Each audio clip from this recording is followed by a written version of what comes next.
Bonjour et bienvenue dans cette nouvelle vidéo. Je suis Lauriane, la fondatrice du Marathon des Langues, et aujourd'hui dans cette vidéo on va parler de dramatisation de l'anglais. Comment l'anglais fait pour vous rendre mal, pour vous frustrer, pour vous démotiver, en quoi c'est tout simplement c'est une horreur, c'est un mauvais souvenir, et comment sortir de ça. Je vais vous donner 6 clés pour savoir comment dédramatiser avec l'anglais.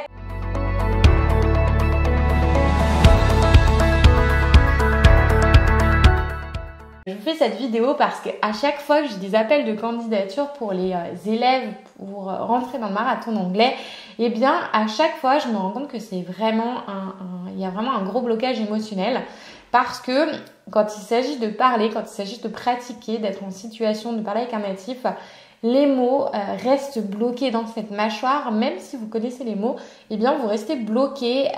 Je dis vous, mais j'y suis passée aussi il y a très longtemps. C'est pour ça que c'est facile pour moi de le comprendre et de l'identifier.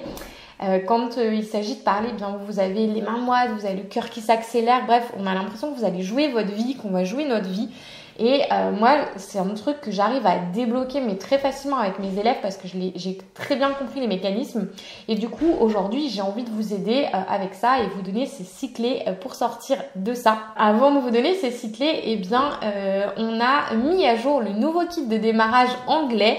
C'est gratuit, c'est un guide pour savoir comment bien démarrer dans l'apprentissage de l'anglais. Vous allez voir, il y a plein de choses, on l'a mis à jour. Vous avez des workshops, vous avez des masterclass, vous avez des conseils de motivation, vous avez un workbook à télécharger. Bref, il est vraiment hyper complet. Je vous mets le lien juste ici ou juste en dessous dans la description pour pouvoir le télécharger.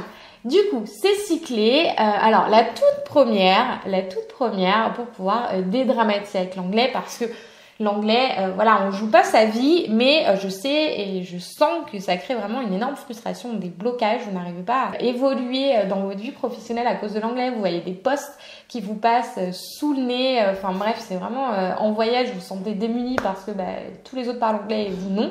Bref, c'est vraiment pas agréable. Et du coup, la première chose que je vous propose, c'est, je ne sais pas si vous êtes au courant, mais on commence à vous en parler depuis un moment, c'est que le 1er septembre, on lance le grand défi anglais. Le grand défi anglais is back. C'est quoi? C'est un défi par jour pendant 30 jours pour débloquer votre oral au sein d'une communauté, au sein de personnes hyper motivées, bienveillantes, dans le partage, dans la bienveillance, tout ça, les valeurs du marathon d'anglais. Chaque matin, vous recevez dans votre boîte mail un défi à relever. Dans la journée, vous en avez pour 5 minutes et vous allez découvrir des applications hyper fun, des techniques d'apprentissage très éloignées du schéma scolaire pour justement apprendre dans le plaisir et vous rendre compte que l'anglais n'a pas à être un fardeau, loin de là, parce que justement plus votre apprentissage est difficile, plus vous êtes en résistance et moins ça va rentrer, parce que la mémoire, le cerveau, l'être humain de manière générale aime le plaisir, et si vous ne lui donnez pas de plaisir, eh bien ça va bloquer.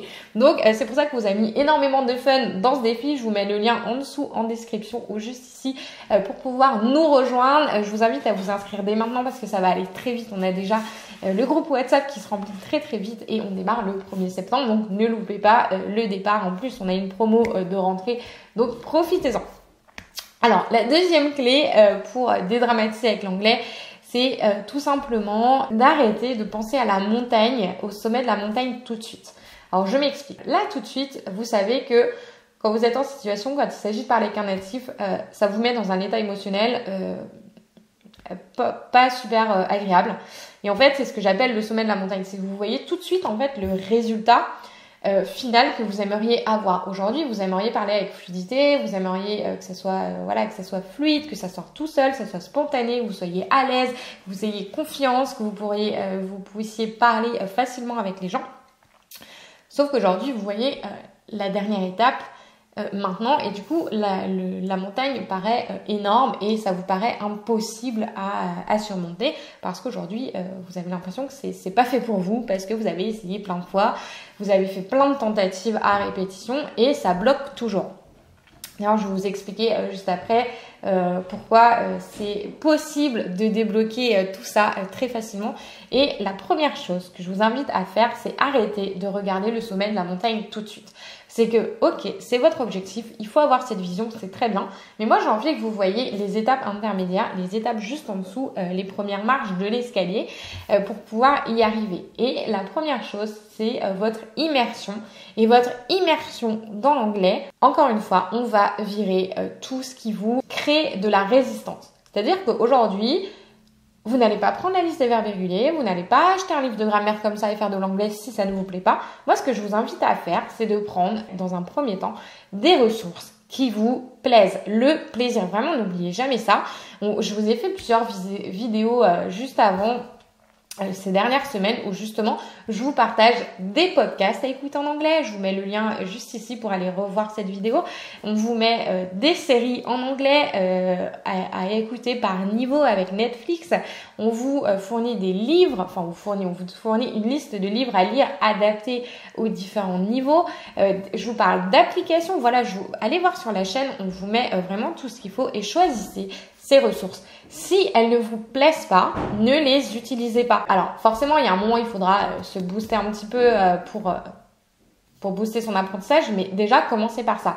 Votre première étape, c'est de retrouver du plaisir dans votre apprentissage. Première chose. Deuxième chose du coup. Maintenant, on passe à la troisième, c'est encore une fois, votre montagne, c'est de parler avec des natifs, c'est votre objectif. Très bien. Parler avec fluidité. Mais là, votre première étape, si ça vous paralyse, c'est ça qui vous fait peur, eh bien, on va commencer par des étapes intermédiaires, des étapes qui font moins peur.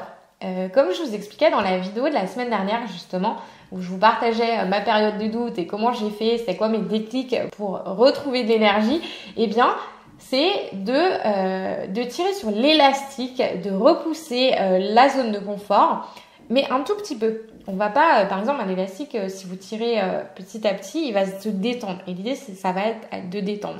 Donc, votre étape intermédiaire, ça sera par exemple, une étape qui va peut-être vous créer un petit peu de résistance, mais ça va pas vous paraître impossible. Par exemple, ça sera le fait de débloquer votre mâchoire. Donc, qu'est-ce que ça veut dire? Débloquer votre mâchoire. Première chose, parler à voix haute, seul à la maison. Dans un environnement, vous êtes en sécurité, personne ne vous entend, personne ne va vous juger. Il y a le pire le pire juge pour vous, eh bien, c'est vous-même. Parce que vous allez vous entendre, vous dire, ah, j'aime pas, machin. La première chose, c'est vous acceptez vous.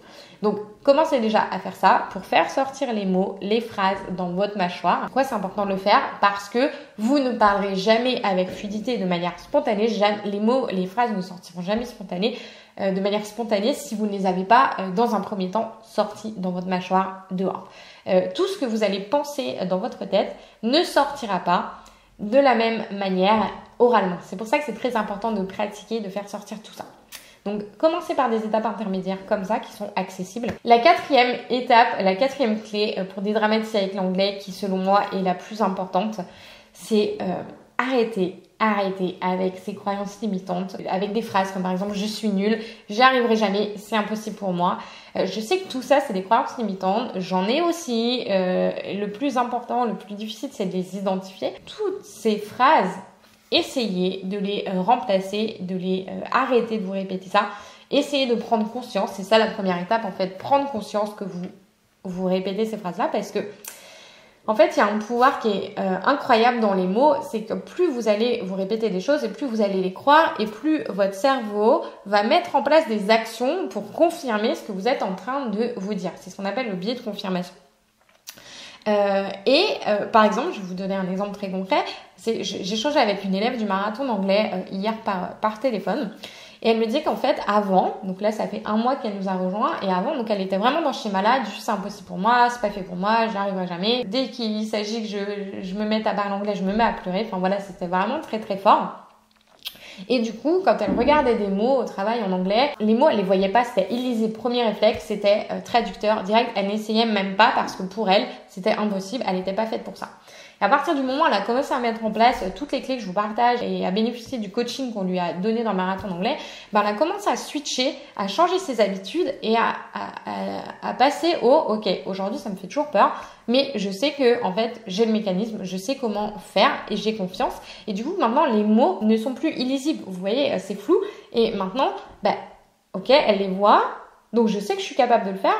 Donc, je peux chercher une solution. Voilà, il y a tout un mécanisme qui fait, on passe de l'impossible au possible, de l'invisible au visible. Et ça, c'est vraiment important pour votre estime de vous également parce que vous allez vous détacher de ça.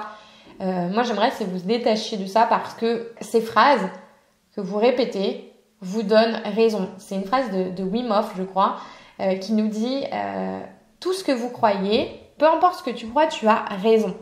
Et tout ça va alimenter ton estime, ta confiance en toi et ta capacité à atteindre tes objectifs. Du coup, vraiment, arrêtez avec ça, s'il vous plaît. Alors, la cinquième clé, c'est l'autodérision. Autodérision, c'est vraiment riez de vous. On s'en fiche. Si vous riez de vous, les autres vont rire et ça va désamorcer le jugement. Généralement, il y a très peu de jugement. Hein. C'est dans nos têtes où on a l'impression que les gens vont nous juger parce que c'est pareil. Je parlais avec cette élève encore hier par téléphone où elle m'expliquait que en fait, les étrangers se fichent de vos erreurs. C'est nous qui nous faisons une montagne du oh là là, il va me juger, j'ai pas fait du subjonctif, j'ai mal conjugué ça, bref. Alors que nous, quand on voit un étranger qui est là, on se dit waouh, mais il parle trop bien. Et en fait, cette personne-là, généralement, va vous dire ah non, mais je parle pas très bien parce qu'elle a conscience que en fait, la langue, c'est un apprentissage, c'est jamais terminé, on peut toujours s'améliorer, on peut parler couramment, on peut parler avec fluidité, mais toujours faire des erreurs de débutant, comme en français, les articles, c'est extrêmement difficile pour les étrangers. Et quand vous vous rendez compte de ça, eh bien, pratiquez-le pour vous, on s'en fiche. Et quand vous faites une erreur, eh bien, riez de cette erreur. Plus vous allez rire et plus ça va générer du rire auprès des autres et ça va désamorcer vraiment. Pour moi, il n'y a rien de plus efficace que l'autodérision. Et de la même manière, je pense à ça n'a rien à voir, mais ça me fait penser, ça me fait un petit pont. C'est quand vous avez quelqu'un qui est en colère devant vous, qui s'énerve, alors plutôt que de rentrer dans son monde et de lui rentrer dedans, juste rigoler et vous allez voir, ça va alléger la situation très rapidement. La sixième clé que je voulais partager avec vous, c'est, alors tout ce que je vous ai partagé, c'est très bien, c'est de la théorie. Vous en avez peut-être déjà conscience, vous le savez peut-être déjà, dites-moi déjà peut-être dans les commentaires si c'est des choses qui vous parlent. Mais il y a un gros décalage entre la théorie et la pratique.